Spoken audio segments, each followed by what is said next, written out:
Hello, my name is Daniel and I am the A24 superfan. On this channel, we review anything and everything A24 related, past, present, and future. Today, we're going to be looking at the first A24 film called Inside the Mind of Charles Swann III, a Roman capital invention that's hosting or is acted by Charlie Sheen. So let's get into it. Next, we're going to go ahead and talk about the characters in the movie itself. I want to preface the rest of this video saying that I'm just going to call Charlie Sheen by his name, Charlie Sheen, because Charles Swann is exactly the same thing, and it just really throws me off. It makes me get tongue-tied. So I'm just going to go ahead and do that. The first character we have in the movie is Charlie Sheen himself. He plays the character Charles Swann. The next character we have, which is the main point of the movie, the Heartbreak Queen, is Catherine Winnick, and she plays the character Ivana. No last name, just Ivana. Next, we have Patricia Arquette, who does a wonderful job in her role and plays the character Izzy, who is Charles Swann's sister. And then we have Saul, which is a big name in the movie. Well, they all kind of are big names, but it's a huge name in terms of comedy in the movie. Saul is played by Bill Murray, and he tries. We'll say that he tries. He tries to make this movie as funny as it could be. And lastly, the last big name we have is Jason Schwartzman, and the character that he plays is Kirby Starr, who is Charles' client, we could say. Best friend, but also client, who at the end of the movie really kind of needs him to step it up and do work for him. We also have other small players in the game, my favorite being Aubrey Plaza. She has a very small role, but it's kind of her start too, and I just love her as a person, so I had to throw her name in there.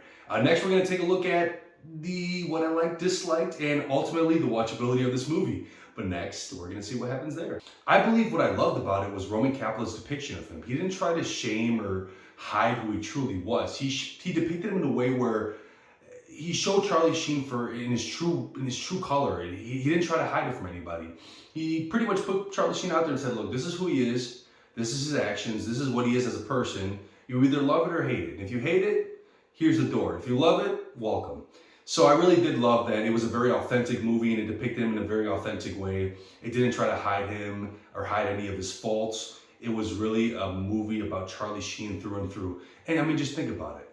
The title itself, Charles Swann, Charlie Sheen, I mean, they didn't try very hard to change it. It's literally a movie about him. And if you really do watch this movie, you'll see in the end credits that it's really an ode to Charlie Sheen. Another thing that I really did love about this movie is the daydreaming portion of the movie. Now, someone like me who has pretty severe ADD, I find myself a lot of the times daydreaming throughout my day and finding different scenarios to put myself in and just kind of like creating kind of a dreamlike world within my brain. And I can say that I really did relate to that portion of the movie. With something like Heartbreak, I do feel like there's a lot of daydreaming involved that we really don't speak on. You go through and you kind of revise and replay actions and events that happen within your relationship, and you kind of start to break them apart and see what could I have done different? How could it have played out if I did this? So I really do feel like it was a very conscious yet unconscious way of Roman depicting what happens during a relationship and the breakup that ensues if one happens. So I will say those are things that I really did love about this movie. Next, we're going to kind of speak a little bit more on the things that I didn't like about this movie, which I will say completely outweighed what I liked about this movie, but let's go ahead and take care of that now. At its core, this movie was about the life of Charlie Sheen, and I'm not sold. I really am not. I don't like the guy. I think he's a douchebag. Now, it's very opinionated of me, and it's from my personal perspective, and other people might love the guy, but I just have never really felt anything for him. Watching 2.5 Men, didn't like him. There was a movie that I did watch recently, Platoon, I believe it was, that I did like him in. But still, he's not a character, he's not a person that I find likable. So the movie itself was just kind of lost on me. But it's not to say that it'd be lost on everybody, because I do feel like this movie has a very cult classic type feel to it. So I do see this movie gaining a lot of traction in following years. You know, the years ensue in the next 4 or 5 years. People start watching and saying, oh, you know what? Even though this movie's kind of stupid, I still actually find it some way, form, very indie-ish, and I want to watch it, and I want people to watch it too. I mean, like, look at Nacho Libre, for example. That movie, one of my favorites. Not really the most greatly scripted and awesome movie, but it still became a cult classic. But one thing that Nacho Libre to me had that this movie doesn't, and another thing that I disliked about it, is the comedy aspect. It's not funny. It's supposed to be a comedy drama, heartbreak drama. Comedy's supposed to be a portion of the movie, and it's not there in the slightest. It's not even a comedy legend like Bill Murray could interject any type of dialogue that would make this movie funny. I remember smirking maybe once throughout the whole movie, and it was a scene specifically when Charlie Sheen was on a bender and he tried to break a piece of glass, or he tried to break a door glass panel with a rubber ball. That's the only portion of the movie that I smirked at. It wasn't good in terms of comedy. If you're a comedy fanatic, this is not a movie for you because it's really not that funny. But those are two of the things that I really did dislike about the movie. And now my favorite part of the portion of the video is we're going to speak on the watchability of the movie itself. Awesome, we reached my favorite portion of the video, which if you made it here, thank you so much, my family, for watching. Anybody else who's just watching, it's not family.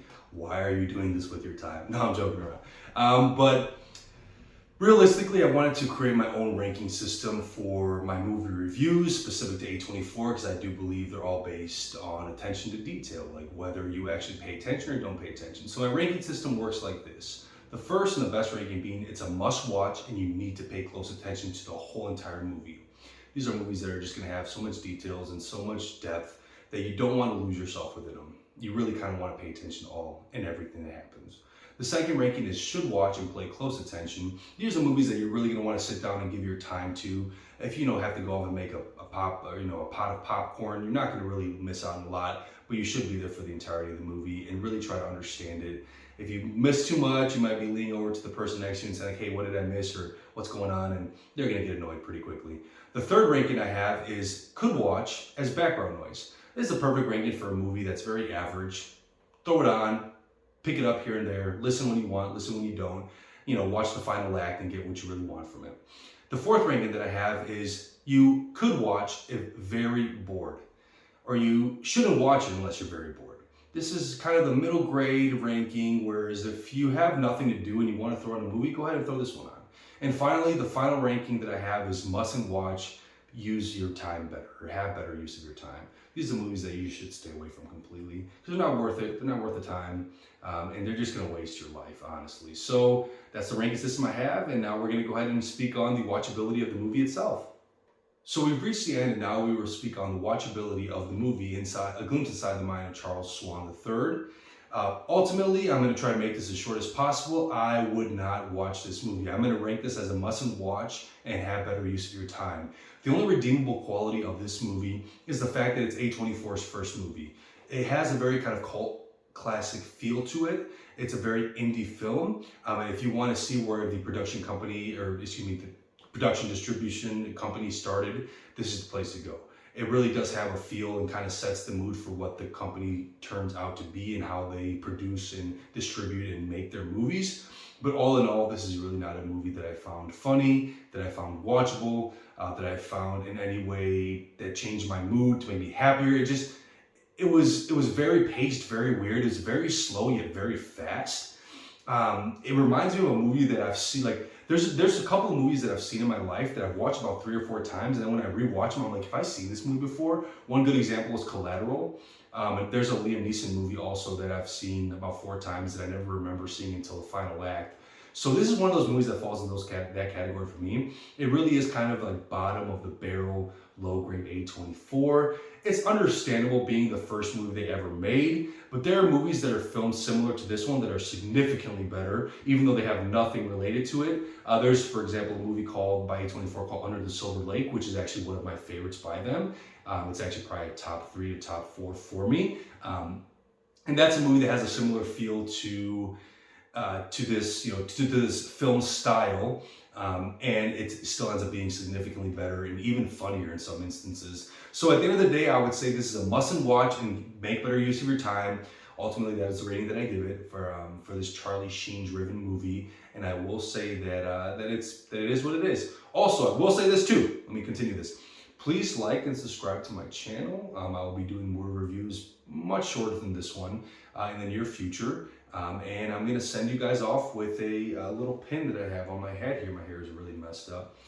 This is Flo, or Florence Pugh from Midsommar. You guys have a good one. Bye.